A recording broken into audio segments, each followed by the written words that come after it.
4 districts में आपकी police कह रही है कि हम मजीद काम नहीं कर सकते, वो स्ट्राइक पे चली गई है।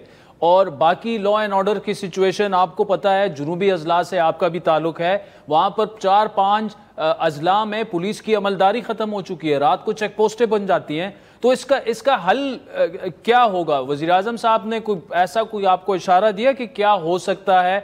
आप क्या समझते हैं क्या होना चाहिए इसका हल?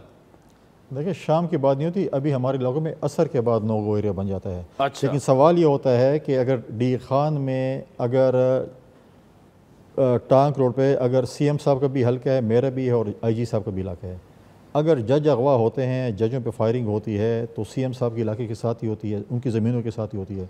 अगर कर्नल अगवा होता है, नादरक ऑफिसर अगवा होता है, तहसीलदार अगवा होता है, कुलाची जो है वो सीएम साहब के घर है, तो वहाँ पे क्यों होते हैं? उनके घर और उनकी ज़मीनों के साथ हमेशा जो भी ऐसे काम होते हैं तो उसका खुरा सीएम साहब के इलाके में उसके घर तक क्यों चला जाता है? वहाँ पे कस्टम एजेंसी के लोग शहीद हुए, फ़ौजी शहीद हुए, हमारे पुलिस के नौजवान शहीद हुए, RH रूरल हेल्थ सेंटर पे हमले हुए। क्या एक शख्स के बाद भी आज तक सीएम साहब गए दुआ करने के लिए कि हम आपके साथ खड़े हैं, हम आपके साथ, आप तकड़े हो जाएं?